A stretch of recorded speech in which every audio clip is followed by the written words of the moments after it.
Good day, class. Today we are going to have an activity and this is entitled Heart Mapping. Now, please get ready with your materials.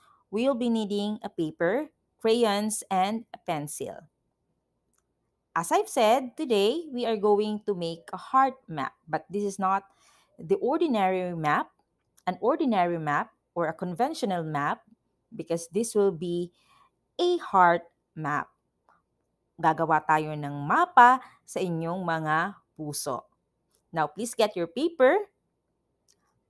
So on your paper, on a blank sheet of paper, you have to draw a big heart shape that fills up most of the page. Make it bigger. So para po lahat ng gusto ninyong mailagay sa map ay magkasya. Sa inyong mga puso ay magkasya.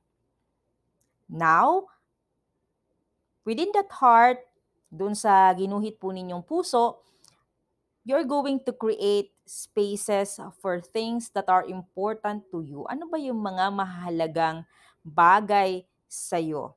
Maaring ito ay mahalagang tao, mahalagang lugar, activities, and memories. Okay? So, gagawa po tayo ng landmark that will represent all of your important all of the important people, places, activities, and memories. So, maaari nyo pong i-label ang mga ilalagay po ninyo sa map. Depende po sa inyo. Well, heart mapping design is entirely up to your imagination. After all, it is your own heart. Now, you are going to make your own design of your map. So, maaari po kayong mag-drawing ng mga symbols that will represent those important things, places, activities for you. Maaari po kayong mag-design din, i-design nyo din ang inyong mapa, kulayan, at maaari din namang isulat nyo na lang ang mga sagot po ninyo sa mga tanong na ito doon po sa loob ng mapa. So this will be your guide questions for you to get started. What makes you happy? Ano ba yung mga nagpapasaya sa'yo? Yan po ang ilalagay natin sa ating puso. Number 2, what do you love? Number 3, what is the most fun you have ever had? So maaring ito yung mga memorable experiences in your life. What memory is your favorite? Ano ba yung pinaka-favorite mong pangyayari sa buhay mo? And what things or objects are important to you? What things in your heart are sad? Ano ba yung mga nagpapalungkot sa inyo? At meron ba tayong sikreto sa ating mga puso? And what are your favorite things? It can be a toy or anything na paborito mo. Maaari mo pong ilagay dyan. And what activities do you love? Activities that you love to do. Again, you're going to draw. Maaari kayong magdisenyo ng puso ninyo and maaari kayong magsulat. Okay? So, be as creative as you can. So, you can color, you can make a design, anything that will make your heart a unique one. Now, I'm going to give you enough time to finish your heart map. So if you're done, we may now proceed with the sharing. Let us now proceed with who wants to share. Sino po ba yung gustong share or ipakita sa klase ang kanilang nagawang heart map? At ano-ano po ba itong mga nakalagay sa heart map ninyo? Very good. Okay. I can see hands. Thank you so much for sharing, class. Napakagaling at marami sa atin ang nag-share. And thank you so much for trusting the class sa pag-share ninyo. Okay. So now let's proceed. Pag-usapan natin kung ano yung naging activity natin. May mga itatanong lamang po ako sa inyo. Was it easy or difficult to think of what to include in your heart map? Nahirapan po ba kayong mag-isip kung ano yung isasama sa heart map ninyo? May mga natutunan po ba kayo sa inyong sarili while you are doing your heart map activity? May mga natutunan po ba? So probably natutunan ninyo na napakarami pala ng mga bagay, mga tao, mga memories na pinapahalagahan ko at chine-cherish ko.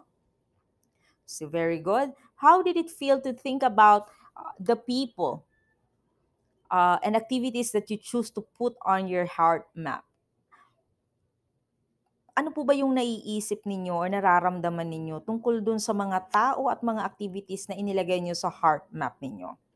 Ano yung nararamdaman ninyo? Ano yung naramdaman ninyo? And how does it make you feel? How did it make you feel? Okay? So, maaaring may mga pangyayari na nagpasaya sa inyo. Maaaring ang pag-recall sa mga memories na ito ay nagpalungkot din sa inyo.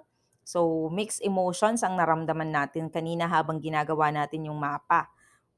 But since we are talking about the important things that you would like to include in your heart, maaaring majority of us felt happy, right?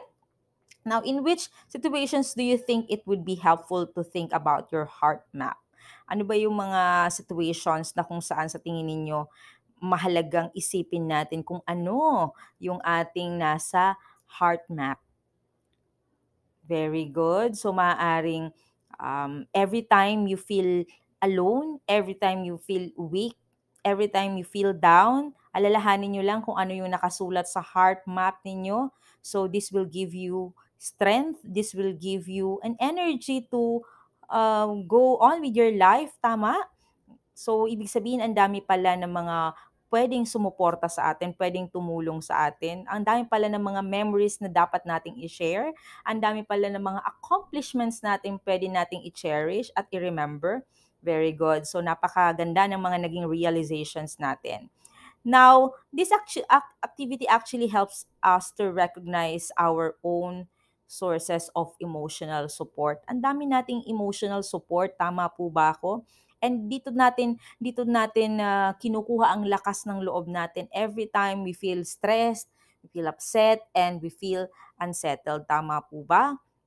Dahil napaka-importante na i-cultivate natin yung resilience, yung katatagan natin, and paano tayo magko-cope up sa different challenges in our lives without losing a sense of who and what is important to you.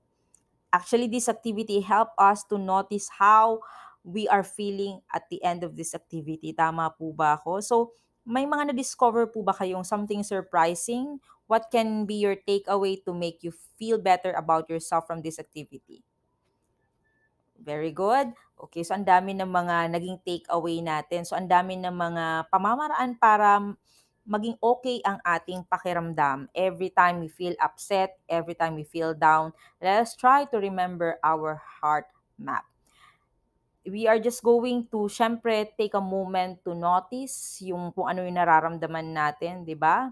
So, ang dami ng mga realizations natin. Again, uulitin ko na ito pala yung mga emotional support or sources of emotional support. At dito tayo kukuha ng lakas ng loob every time na nakakaramdam tayo ng mga hindi magagandang pakiramdam. Now, for our key takeaways, maps are actually helpful, no? In order for us to remind ourselves na pag we feel lost, we feel down, meron pala tayong mga sources of strength, meron pala tayong mga pwedeng pagkunan ng lakas ng loob para magpatuloy pa rin sa ating buhay. Because by drawing a heart map with those people and activities that nurture and support us, we will know how to find them when we're feeling less confident. Alam natin sa puso natin na merong taong pwedeng sumuporta, pwedeng tumulong sa atin when we face different challenges and worries of everyday life. Now, this activity actually helps us to recognize our own sources of emotional support and how we can draw on them when we feel stressed, upset, and unsettled. So sabi ko nga, matutulungan tayo nitong i-cultivate ang resilience natin. yung tinatawag nating emotional resilience. Paano ba natin i-cope up yung mga challenging situations? And we can definitely cope up by trying to realize and remind ourselves that there are many people, activities that can help us, right? Lalong-lalo na yung mga tao, ang daming pwedeng tumulong sa atin, ang daming pwedeng sumuporta sa atin, at marami ka na ding na-accomplish. That's why you have to move on, you have to go on with your life and stay strong. With that, thank you so much everyone for participating. Let us clap our hands and congratulate everyone for being able to finish your heart map. Okay, thank you and God bless everyone.